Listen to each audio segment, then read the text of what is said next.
पुढच्या बातमीकडे वळणार आहोत। राहुरी पोटनिवडणुकीसाठी प्राजक्त तनपुरेंची अपक्ष अर्ज भरण्याची तयारी आहे। पक्षाकडून उमेदवारी न मिळाल्यास आपण अपक्ष अर्ज भरू असं त्यांनी सांगितलेलं आहे। राष्ट्रवादी शरदचंद्र पवार पक्षाकडून गोविंद मोकाटे यांना संधी मिळण्याची शक्यता वर्तवली जाते। भाजपकडून अक्षय कर्डिलेंना उमेदवारी देण्यात आलेली आहे। ते थोड्याच वेळामध्ये अर्ज दाखल करणार आहेत। असं असताना मवियाचा उमेदवार अजूनही ठरलेला नाहीये, त्यामुळे प्राजक्त तनपुरे यांनी अपक्ष लढण्याची तयारी दर्शवली आहे।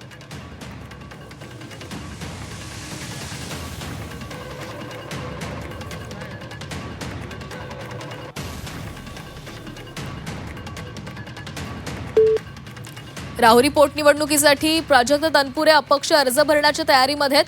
पक्षाकडून जर उमेदवारी मिळाली नाही तर आपण अपक्ष म्हणून अर्ज भरू असं त्यांनी जाहीर केलेलं आहे। या संदर्भात अधिक बोलूयात आमचे प्रतिनिधी लैलेश बारगजे आपल्यासोबत आहेत। लैलेश, जर आपल्याला पक्षानं उमेदवारी दिली नाही तर आपण अपक्ष अर्ज भरू असं प्राजक्त तनपुरेंनी सांगितलेलं आहे। मवियानं अद्यापही आपला उमेदवार दिला नाहीये, काय घडामोडी घडतायत? निश्चितच राहुरी विधानसभा मतदारसंघामध्ये जी पोटनिवडणूक लागलेली आहे, या पोटनिवडणुकीमध्ये भाजपकडून अक्षय कर्डिले यांचा उमेदवारी निश्चित झालेली आहे। मात्र महाविकास आघाडीकडून अजूनही उमेदवार निश्चित झालेला नाहीये।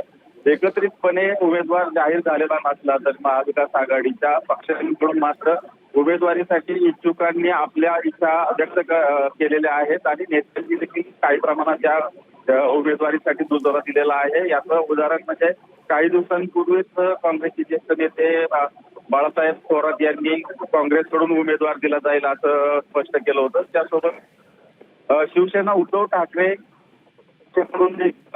अहिल्यानगर उत्तर विभागाचे जे जिल्हा प्रमुख आहेत त्यांनी देखील आपण उमेदवारी करण्यासाठी इच्छुक असल्याचं म्हटलं होतं।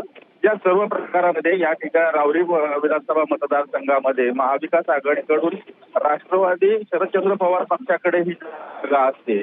या जागेसाठी माजी मंत्री प्राजक्त तनपुरे हे प्रबळ दावेदार मानले जात आहेत। मात्र प्राजक्त तनपुरे यांनी अद्यापही राष्ट्रवादी शरदचंद्र पवार पक्षाकडून उमेदवारी करणार असल्याचं स्पष्ट केलेलं नाहीये। त्यामुळे हा संभ्रम आतापर्यंत तसाच आहे। त्यावर आता प्राजक्त तनपुरे हे अपक्ष उमेदवारी करणार अशी देखील कालपासून चर्चा सुरू झालेली आहे। मात्र या सगळ्या प्रकरणामध्ये आता अवघ्या काही तासामध्ये हे स्पष्ट होणार आहे की महाविकास आघाडी एकत्रितपणे एक उमेदवार देते की तीनही पक्ष वेगवेगळे उमेदवार देतात आणि त्यासोबतच प्राजक्त तनपुरे हे राष्ट्रवादी शरदचंद्र पवार पक्षाकडून अर्ज दाखल करतात की अपक्ष आपला उमेदवारी अर्ज दाखल करतात, ते आता अवघ्या काही वेळातच कळणार आहे।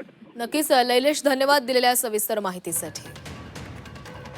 राहुरीमध्ये प्राजक्त तनपुरे हे आपला अपक्ष उमेदवारी अर्ज दाखल करण्यासाठी तयारीमध्ये आहेत। जर पक्षानं आपल्याला उमेदवारी दिली नाही तर आपण अपक्ष म्हणून लढू अशी ठाम भूमिका त्यांनी जाहीर केलेली आहे।